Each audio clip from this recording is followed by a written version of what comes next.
What's up, everybody? Welcome back into Hawk Talk on Melrose. It's been a minute since we have done an episode, but we are coming back at you in the dead of the off season, middle of June.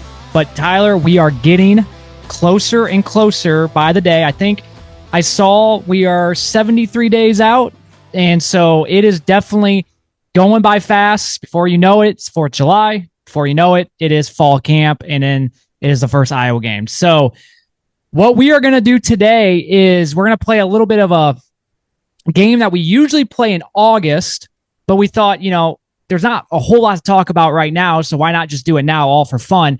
And it's called Shot or No Shot. So we have a bunch of different questions, and we are going to say whether we think it's going to happen, so shot, or probably not going to happen, no shot. And once again, it's all for fun. We don't really know how it's going to all play out, but that is what we're going to do today. Tyler, you can start with the first question to me, and then I will go, and we'll just go back and forth like that. Yeah, so these first questions will be specifically about the offense here. So first question, Iowa scores 30 or more points per game on average this season. Yeah, I'm going to go shot on this one because you look back at last year, and you saw the offense that struggled passing the football, right? Like, let's face it, still had problems last year despite Caleb Johnson and how good he did. We were at 27.7 points per game. And so all we need to get this year is 2.3 more points per game to achieve over 30. So I'm going to say shot. I just think, I expect year two, Lester, expect Mark and better quarterback play, better wide receiver play. I think we should get over 30. So I'm going to say shot. Shot here as well. I think real quick, we didn't really even have a passing game year one under Lester. Hopefully this next year we have some semblance of a passing game. I agree. Shot for me. Mark Gronowski throws for over 2,500 yards. I'm going to go shot. And the reason I'm going to say this is because I think to be a good team this year, I think we're going to have to be more balanced. We don't have that Caleb Johnson to just give the ball to and hope that he gets a 50-yard gain, right? I think we've got to be more balanced, and that means Gronowski having more opportunities to throw the ball and hopefully better and more consistent quarterback play than years past, which I would say then shot. Yeah, I'm going to say shot as well. I mean, if it does happen, talk about night and day difference, because you go back to last year, Cade had just over 1,000 yards. Sullivan had like 470-ish yards. You would have to go back to 2019. Stanley threw for over 2,900 yards. In 2018, he threw for over 2,800 yards. And so, which is just crazy to think because I was under Brian Ferentz, but he did it then. So can we almost, over a half decade later, achieve that? And I think we have a real shot this year. All right. Next question here, Collin. Mark Gronowski will throw for more than 20 touchdown passes this season. So, just like the last one, right? We both said shot, and I'm going to say shot here too. And it's not me trying to be a homer, but I firmly believe the passing game is going to be better. Once again, go back to 2019. Stanley had, I want to say, close to 20, and then in 2018 he had 26. So I think it's definitely reasonable if you have a better passing attack, better wide receivers, and I think that we do this year. We'll see how much better it is, but I'm going to say shot for this one. Yep, I agree. And I think also with us, again, in year two, not only that with Lester, but just our ability to actually figure things out in the red zone, I think has been something that we were able to, build on last year and will continue to be better, especially in the passing game this year. Hopefully we convert those into actual touchdowns. And like you said, shot there. All right, Collin, a running back rushes for 1,000 or more yards this season. Okay, so I think it can happen, but as of right now, I'm going to say no shot because I think it's going to be running back by committee. You look at the running back room with Kamari, with Jazz, with Terrell Washington, and then you throw in, even some of the younger guys, Isaiah Williams, Brevin Dahl, even maybe Nathan McNeil. We'll see some time. I just think it's going to be running back by committee. And so, I could see a guy finishing with 800, and the next guy maybe 600, 700. Like last year, Caleb was just, he was just the guy, and we rode with him, and he finished with, I think, 1,500 yards or a little over. So to achieve that, to get over 1,000, you have to be the guy. Well, I just don't think I think we have all guys that are like equal to each other, and so it's going to be running back by committee. So I'm going to say, as of right now, no shot. I'm also going no shot. I think we're going to be riding the hot hand a lot this season. And so you said it perfectly. I think a lot of guys could be similar, but to get a running back over 1,000, I think will be tough. So now here's kind of to go along with that, 2 running backs with 800 plus yards. So a little under 1,000, but there'd be 2. It's also that, I mean, that's a high number for 2 of them, right? Yeah. But I will go shot there just because I think it's more likely that we'll get somebody in that 800-ish range than 1 for 1,000. So I'll go shot. So I'm going to go no shot because, okay, like once again, go back to last year, Caleb finished with over 1,500. Then Kamari went all the way down to 473 and then Jazz at 309. So once again, I feel like we're going to have somebody that finishes with like maybe 800, 900 yards, but then the next guy probably will be dropped down a little bit to maybe 600, 700. So I'm going to say no shot as of right now. Iowa will average more than 5 yards per rush. I think it's definitely achievable. I think last year, once again, credit goes to Caleb Johnson. Some of those runs, I mean, go back to that Minnesota game. I mean, there was 2 runs in particular where it's like, holy shit, he made something out of nothing. And so will we have that luxury this year? But regardless of that, if the passing game is better and defenses have to focus or worry also about the passing attack, it should make the running even better. I mean, think about how it's crazy to actually think how good our running game was last year, despite how bad our passing game was, despite defenses just zeroing in on our run game, and yet we still average over 5 yards a carry. So if our passing attack is better, you would think that it should be even easier now. And with our offensive line that should be decent, should be pretty good, some think maybe even better than last year, I think it's probably going to be on par. I'm going to say shot. Yep, shot for me as well. A wide receiver has 500 plus receiving yards. I'm going to go shot. Gill was close last year with 411. It looks like, you have to go back to 2019 since we had that 500 plus wide receiver. It sounds like we have to go back to 2019 for a lot of good things to happen with this 2019 offense, was right? the last decent offense. Yep. Yeah. And so I just believe with the weapons that we have, you can list all the weapons, Vander Zee, Gill, Seth Anderson, you name it. I think Gronowski will develop a chemistry and develop some sort of continuity with a wide receiver, and there will be a go-to guy that will step up and achieve 500. So I'm going to go shot. Yeah, I mean, you think about it, I'm going to say shot too. Go back to last year. Despite the bad passing, Jacob Gill was only 90 yards away from getting over 500. So I'm going to say shot for that one. Iowa cracks the top 50 in scoring offense. Shot. So we finished with 72, or we finished at 72 last year. If you go back to last year's just team statistics, we would have to crack over 30 points per game to get to the top 50, or right around 50. We'd have to get around 30 points per game. And so if I believe that we can achieve 30 points per game or a little above that, then we should finish in the top 50. So I'm going to say shot. Yeah, Tim Mustard, I mean, that's kind of his goal is to continue to keep, cutting those numbers, or stats in half, right? And so eventually, if you continue to be better on offense, you would think this could be a year where that could happen. So I'm also going to say shot there. The offense ranks in the top 50 nationally in total yards. I'm going to say no shot for this one. It's looking last year, we had 328 yards a game, which finished 117th.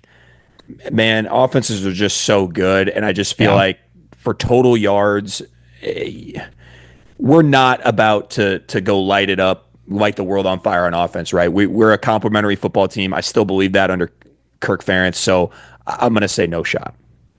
So it's tough because, I go from 117th to 50th, and you go back to last year, and we would need to get to if you just look at last year, we'd have to get to 405 yards, which I think is achievable. But yes, it's also like, are we going to be able to average that every single game? 12 games. And right. That's if, I mean, this year that number could be 430 yards that you would have to maybe average to get in the top 50. So I'm going to lean no shot on this as well, but that one's tough for me because if we firmly believe that the offense should be better passing, then, think about so we finished with 328 yards, and that's with having the second to worst passing attack last year. So if that passing attack is just better, you should average. You should average 100 more yards just there alone, which would get you to 428 yards instead of 328 yards. So I don't know. It's tough, but I'm going to say as of right now, I'm going to lean no shot. Iowa will score 35 plus points per game in at least 5 games next year. So we did it in 5 games last year.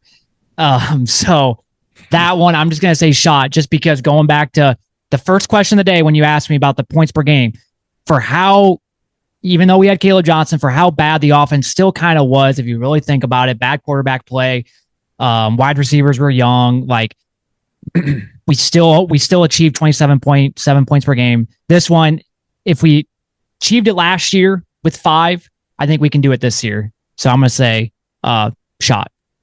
I'm going to say shot as well. This one a little bit tougher just because I think our schedule is tougher than last year. Yeah. We have some more top tier opponents that I'm afraid that we won't reach that benchmark against. But I do, like you said, if the offense is better and I think we can score more points, then I think it is possible. So I'm going to say shot.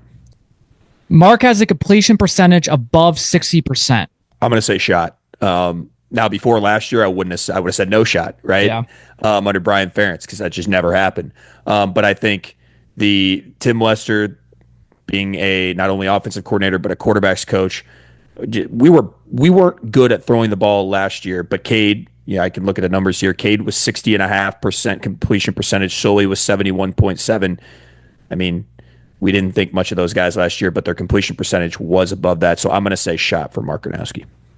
Yep, I'm going to say shot as well. Yeah, for how bad the quarterback play was last year, in a sense, we still achieved that number. So I firmly believe that Mark can be at that number or slightly above. So I'm going to say shot. All right, Iowa will have a 300-yard passing game at least once this season. I'm going to say shot because I've told you this a few times. I firmly believe one of those non-conference games, we're finally going. It's been so long since we have just dominated a non-conference opponent. I'm not talking to Iowa State, even though I wish. Yeah. I'm talking those 2 really shitty teams, like teams that like every year you should just dominate.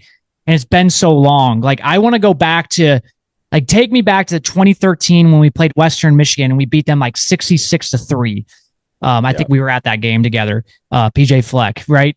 Like it's just been so long since we went into a game and just completely just manhandled the other team. And I firmly believe that this year can be the year that we can do that, at least to UMass or to Albany. And with that, and if you do that, like if you put up 50 some points, more than likely you are getting very damn close to 300 yards passing. So I'm going to say shot. Now, if you said multiple 300-yard passing, I would say no shot. I think it might happen one time. Last time we did it was actually 2019 against Illinois. So once again, 2019 has been the famous year. That was the last time we did a lot of really good things. But it's been so long. It needs to happen. And I think it might happen this year. Iowa will have 4 more passing plays more than 40 yards. I'm going to say shot. And this is my continued confidence in Mark Gronowski and our wide receivers who, we were at that spring game. And I really feel like we have some vertical threats down the field. Reese Vanderzee. Again, even Weegan can he can catch it in space and go, right? He's kind of a burner. So I feel confident, looking back, we only had 2 of these in 2024, but we had 2 of them with, who was our quarterback again? Sullivan and Cade. So I think I'll say shot. I think it's possible. Yeah, I'm going to say shot as well. Going back to the last one, I mean, if I expect a dominating performance against UMass or Albany, you would think just in one of those 2 games alone, it might happen 1 or 2 times. And at that point, then you're already halfway to that mark. So I'm going to say shot as well. All right, Collin. And the last question for the offense here. Iowa has a game with 500 or more total offensive yards. I'm going to say shot. I think it. So we were at 492 against Illinois State last year. So we almost got to 500. And if you go back to that game, we played like shit in the first half and we still almost achieved that. So give me a full game against Albany or UMass. Well, and hell, I would love it against any of the teams we play, but more realistically, it's going to be one of those 2 teams, if anything. If you give me a full game of just pure dominance, and yeah, we should achieve that. So I'm going to say shot. Yep, I'm going to say shot as well for that breakdown of that Illinois State game, like you mentioned. If we can do it in a half, I think we can achieve that if we get a full game out of our guys this year. So. All right, now we're going to now switch to the defense, and we're going to have a few defensive questions. Not as many as the offense, but here's the first one. The defense allows fewer than 20 points per game. I'm going to say shot. I know we're replacing a lot on defense, but I still trust Phil Parker and his scheme, his zone defense. Just let everything in front of you, right? Again, we might give up some yards. We might give up some chunk plays, but it is a bend but don't break defense, and that's what Phil Parker's known for. I'm still going to go shot, even though last year, I mean, we felt like it took a little bit of a step back, but last year we still only gave up under 18 points a game, which some people might not even know that because you might think, oh, God, we didn't play that well. But actually, in terms of points per game, we did play pretty well. Yeah, I mean, last year, 17.9 points per game, still pretty damn good. So I don't want to be different here, but I kind of want to be different. I'm going to say, just because of the teams that we face, I mean, you're talking Iowa State, who has a really good offense. You're talking Penn State. You're talking Oregon, USC.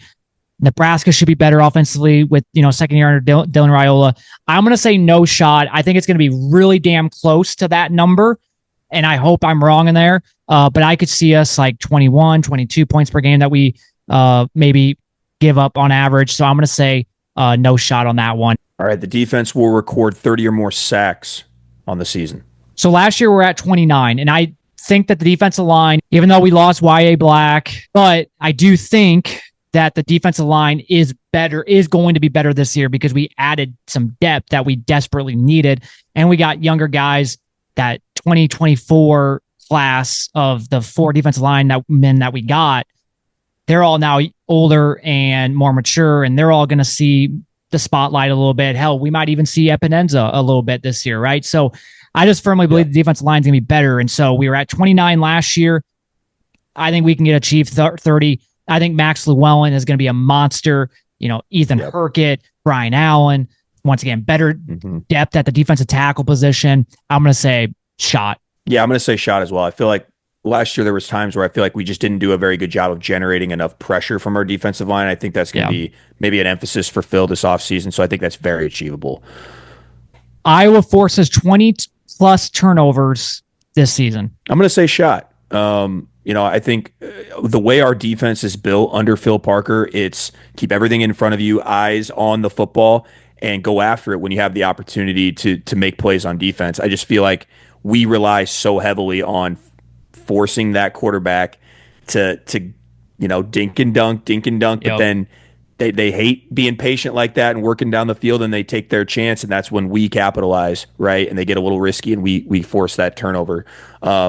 Last year we had 24 on the season. I felt like there was opportunities to have more than that. So yeah, I'm gonna say shot. I'm always gonna say shot here under Phil Parker because that's just what we are kind of known for. To just to turn the ball over, get interceptions, especially if you have a decent secondary. And so I'm going to say shot. All right. The defense will allow 0 300-yard passing games. This is tough. I'm going to say no shot because I think it might happen at least once because once again, going back to before, when you play Penn State, when you play Oregon, USC, Iowa State, Indiana. Yeah, I forgot about Indiana going back to when we were talking points per game. Throw it all around. Yeah, so it's probably going to happen. So I'm going to say no shot. Last year we didn't have we had not given up a single 300. No. But the schedule, I think had something to do with that. And so I agree with you. The teams, I mean, we're playing 3 playoff teams. I know Indiana doesn't have the same quarterback, but they throw the ball all around the yard. I think that's a game that could get high scoring. So I'm going to also say no shot on that one. Iowa records a shutout at least one time this year. If you're going to give me at least just one game, I'm going to say shot. You look at the 2 non-conference, you have your best opportunity. So I'm going to say shot. Not much more to say. I'm probably going to say shot too, even though it is so easy for just a team to garbage time, go down and score, field goal or whatever. But yeah, I mean, if it's going to happen, it's probably going to be against Albany or UMass. So I'm going to say shot. All right. The defense will rank top 10 nationally in points allowed. Last year, to give you some context, we finished 11th. So I have to say no shot here if I say no shot for the points per game, right? Or giving up points per game. And so I think we might give up less or more points per game. So yes, we're not going to finish in the top 10 in my belief. So no, I'm going to say no shot. I'm also going to say no shot. I just think, and we have lost a lot on defense. I think that, there's going to be some inexperience there, and that's going to be some growing pains. So I think, to finish top 10 would be very impressive with this group, but I'm going to say no shot. Iowa forces a turnover in every game. This is tough. This is just a guessing game. I'm going to say no shot. I think it's really hard to do that. I'm going to go just, based on the fact that, and facing some damn good quarterbacks that, are experienced and are going to try not to turn the ball over. So I'm going to say no shot. Yeah. So last year it was every game but Missouri. I'm going to say shot. I'm going to say shot here. All right. The defensive line will have a player with 10 or more sacks this season. Oh boy. Okay. So I'm going to say shot. You go back to last year, Ethan Hurkett finished with 6.5. Really isn't that many. That much if you think about it. That was our leading sack guy. Go back to 2 years ago, Joe Evans finished with 9.5. So I expect Max Llewellyn to put up Joe Evans numbers of 2023. And so I'm going to say shot. I think I think Max Llewellyn can achieve that this year. So I'm going to say shot. Yeah, I'm going to say shot as well. I think, somebody on this defensive line will surprise us and maybe kind of develop into that dominant pass rusher that we've been missing. And so, it's bound to happen one of these times to reach double-digit sacks, and I think it's possible. So I'm going to say shot. All right, so now we are going to switch to just random, not really offense, not really defense, just random things about the season. So the first one, Iowa wins at least 10 games in the regular season. I'm going to say shot. I don't feel great about it. I feel like right now, looking on paper, our ceiling's like a 9-3, but I believe Mark Gronowski can be the difference in at least one of those maybe iffy games that I would say we would normally lose. So I'm going to say shot. I as of right now, I'm probably going to say no shot because I agree with you. I think 9-3 is kind of the magic number. I would love to get to 10 wins. I would love to get 11 wins, but I think 9-3 is kind of the magic number given the schedule, because I think at this point in time, Penn State and Oregon, I would love to win one of the two, but you're not probably going to win both. So there's at least one loss right there. And then you still got Iowa State, you still got USC, you still got to play at Wisconsin, at Nebraska, Indiana. It's pretty damn tough. And so I'm going to say no shot at this point. Well, this will be an easy question since you already answered it, but Iowa beats either Penn State or Oregon. I'm going to say shot. I think it's good. I firmly believe, I am very, very, very confident that we will get one or the other, whether it's Penn State or Oregon. We are going to get one or the other. Kinnick Stadium against top 10 teams. It's a house of horror for them, and to get it potentially twice this year, because both teams could be in the top 10. The numbers are in your favor. That's going to happen at least once. So I'm going to go shot. Yep. With both of those games being at home, like you mentioned, I think we could get one. I'm going to say shot as well. All right, next one. Iowa goes 2-1 against college football playoff teams from last year. So Indiana, Penn State, and Oregon. Yeah, I'm going to say shot here, Collin. I think we have our best chance of getting a win against Indiana, of those three teams, in my opinion. So if I say we get a win there, and I say from the last question that we split Penn State and Oregon, there's your 2-1. So I'm going to say shot. Yep, shot as well. All right, Iowa will make the college football playoff this year. I'm going to say no shot because I believe, well, number one, I think that, 9-3 could be kind of the magic number. But even if we get to 10 wins, we might get, according to you, maybe. Yep. Even if we get 10 wins, though, I still don't think that is going to be enough in this 12-team playoff to make it, because you're not going to the Big Ten championship at 10-2 more than likely. And then at 10-2, if our two losses are Penn State and Oregon, for example, well, the community's going to look at, okay, well, they're two big wins. They both lost. So yeah, they finished 10-2, but they lost to the two really good teams. So, it's just really tough at that point. I think Iowa would have to go 11-1 in order to make the college football playoffs. Now, if it was a 16-team playoff, then yeah, at 10-2, you could make it for sure, 100%. I just don't know with only 12 teams if a 10-2 season for Iowa would make it. Because once again, it's all about the committee. How do they view Iowa? It's about ratings. It's about all these different things. And so it is really, really tough. Stuff. Yep. Yeah. Iowa beats Iowa State. We're playing in Ames. Is that correct? Yep. Shot it is.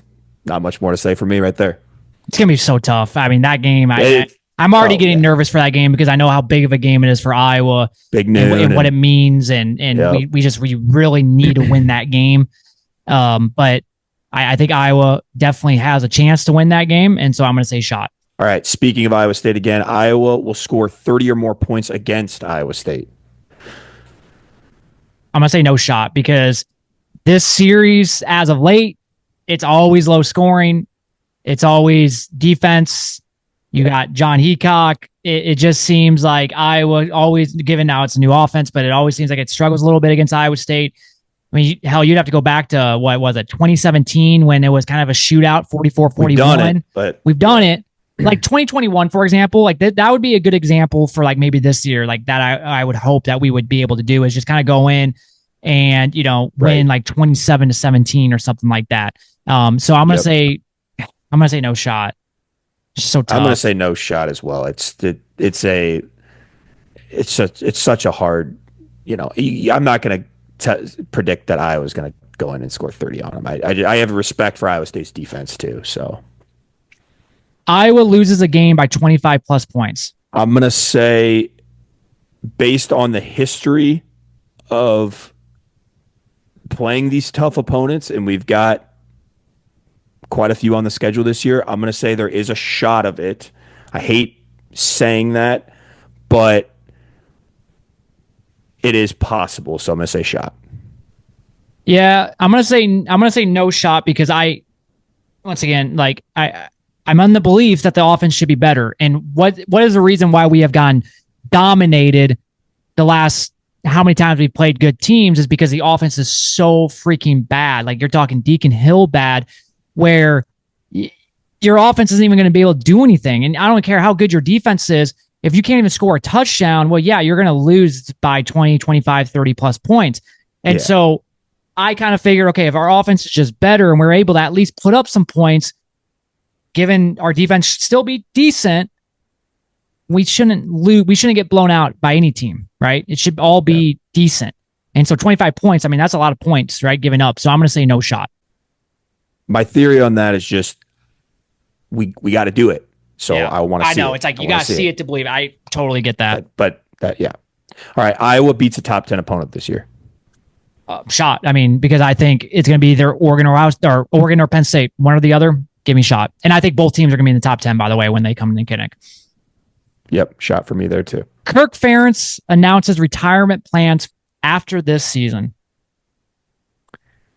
Boy, I'm going to say shot. And it's got to come to an end at some point.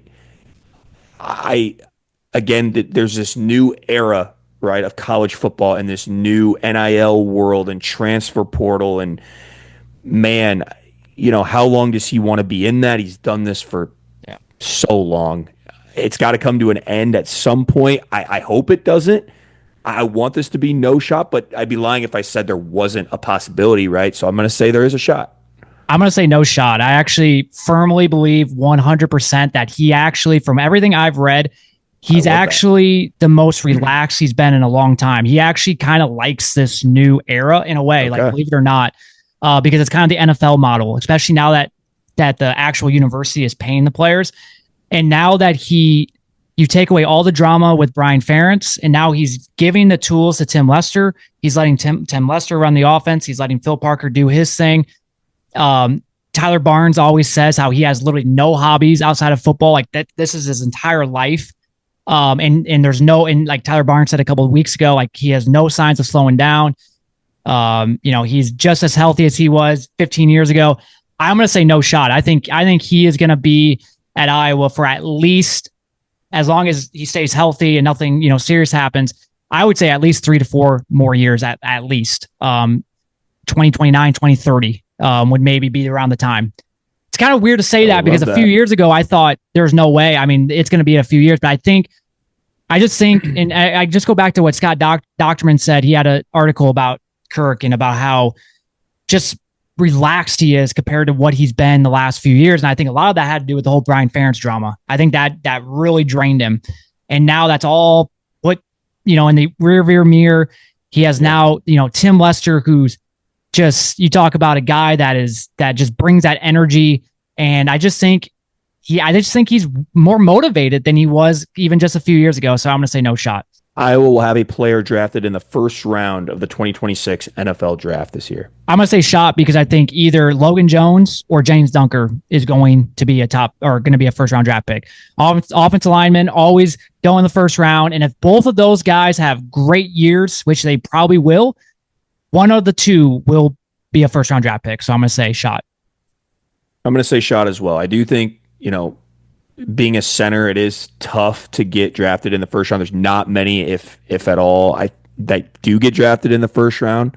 Every year, it's like usually one, if not any. So it'll be tough. Linderbaum got drafted, didn't he? He did. Yeah, he did. Yep. But that's been a while. Yeah, I don't know if there has been one since him. There might have been. I think back to last year, I don't think there was a center. So, but no, if Logan Jones is as good as we think he can be, same with Jennings Dunker, just a nasty dude on the offensive line, it's very possible. I'm going to say shot as well. Iowa sells out every home game.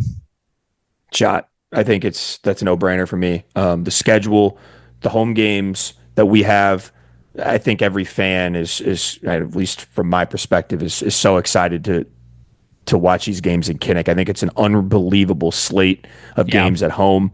And I just think the excitement around the offense and Mark Gronowski re-energized the fan base once again. So I agree. I'm going to say shot as well. We'll see how long it takes. Last year it was like this. They were all sold out. Yeah. We'll see if it's like that this year, but I'm going to say shot. All right, Collin, to wrap this up, Iowa wins all the rivalry trophy games. So that includes Iowa State, Nebraska, Minnesota, and Wisconsin. So given that 3 of the 4 on the road, that's going to be very tough. So I'm going to say no shot. We're probably, obviously I would love to go 4-0. If we can go 3-1, that would be great. It's just going to be so tough because once again, on the road, Iowa State, are they going to be as good as they were last year, given they lose, their wide receivers? I think that they will be because they were so banged up last year on the defensive side of the ball that they should be better defensively and their offense is still going to be decent. Wisconsin should be better this year, but their schedule's tough, so that's going to be tough. And Nebraska should be better. Dylan Raiola, year 2, offensive coordinator. I can't think of his name, but now he's there full time. And so I'm going to say no shot. Hey, Wisconsin's doing push-ups, man, right now to get ready for us. They want to play us, which more power to them, I guess. I'm going to say no shot as well. It's just rivalry game. We always say throw out the stats, throw out the records. Yeah. Each team wants to beat that team, and that's all they care about on that given day. It's just going to be tough to go a full sweep, right? So, and like you said, main reason is 3 of the 4 are on the road. It is going to be very tough. And we won 3 out of the 4 last year, so you got 3 teams that desperately want to win, right? Like. True. That's like the Iowa State game this year. That's the one team that we lost to last year. So we are going to be very motivated to go into that and try to get the trophy back, try to win that game back. And so those other 3 teams that lost to us, they are going to be extra motivated to come mentality. in. Yep. So I'm going to say, yeah. All right. Well, that will do it for shot or no shot. I think we went through a lot of different areas. Man, we could spend hours going over. There's so many more questions that we could do, but yeah, a lot of fun. We'll see, once again, as the season goes on, how close we are to some of these or how far off we are. Sure, we'll hit on a few. Sure, there'll be some that are like, wow, we're dumb. Misses. We are dumb. Like, what are we doing? What are we thinking? And that's real. Honestly, that's the beauty of it. And really our answers are kind of go hand in hand with us thinking that the passing attack should be better. The offense should be better. In year 2, Mark Gronowski should be, pretty good. And so if none of those things happen, then this is really we're going to look very bad, pretty embarrassing with some of these. But, well, that will do it for this episode. The plan now is, man, we're sitting here middle of June. We are definitely going to do a Phil Steele Big Ten preview in July. That episode last year for us did extremely well, so we're going to do that again. the question remains, will we do one before that? Or if we're going to take a few weeks off, we got we have a wedding, we got a concert coming up, we got 4th of July. It's just going to be really busy. So I don't know if we'll get another episode in here until then, but for sure, middle July, we will have the Phil Steele magazine out and banned. By then it's like, holy crap. I'll probably do a solo one end of July to go over Big Ten media days. And then it is full swing into fall camp. And we'll have obviously one out almost every single week leading into that first game. So it's going by fast, but we will end it there. Thank you guys all for listening. Until then, have a good rest of your June and potentially July. And we will see you then, and go Hawks.